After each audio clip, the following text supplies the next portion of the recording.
maagang nagising si Bunso is nag-decide kami na ihatid ang ate niya. O, diba mahabol? Sobrang gusto talaga nitong bata na to yung umaalis eh. So guys, ayan, nakamotor nga lang pala kami kapag hinahatid yung ate niya. Syempre, wala pa tayong pambili ng 4 wheels, purita pa ang bag. So, ito nga pala si ate. Yan. Dati, yung may-ari ng page na to is sa kanya. Kaya lang dahil dalaga na siya, nahihiya na siyang mag-vlog.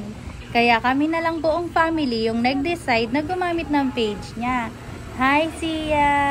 Ayan, tuwan-tuwa yung bunso namin habang nakasakay sa motor. Kala niya hindi mahirap maghawak ng camera eh, oh. So, sobrang saya ng anak namin, hindi niya alam kung lilingon ba siya sa left or right. Medyo malayo nga pala yung school ng anak ko kasi dun niya gusto. So, sinunod namin kung ano yung gusto niya. Kasi ang goal naman namin ay yung happiness ng anak namin kung saan niya gustong mag-aral. At nakikita naman namin na sobrang saya at nag-e-enjoy siya sa school niya.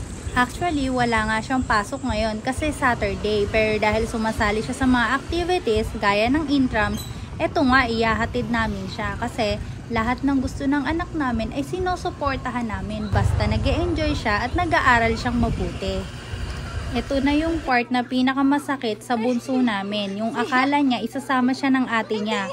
O nagbabay pa siya sa amin pero ang totoo ate lang niya yung papasok sa school. Akala yata ng bunso namin kasali din siya sa intrams at magsasayaw. Ayan na nga, ganito kami palagi. Kapag gusto niyang humabol, iiyak talaga yan.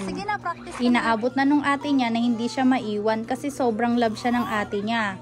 O, titiisin ko na lang yung sakit na nararamdaman ko kapag nakikita kong umiiyak siya kasi hindi naman talaga siya pwedeng sumama sa ate niya kasi nga magpa-practice yun. Ito nga pala yung school ng anak ko.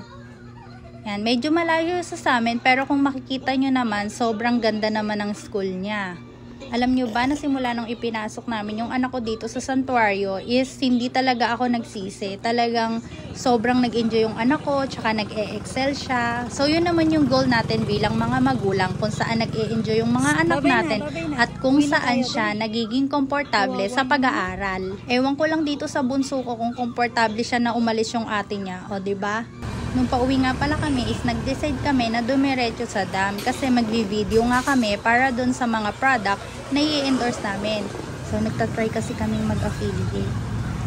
Yan. So kailangan kasi natin kumita-kita. Alam niyo naman, purita ang peg.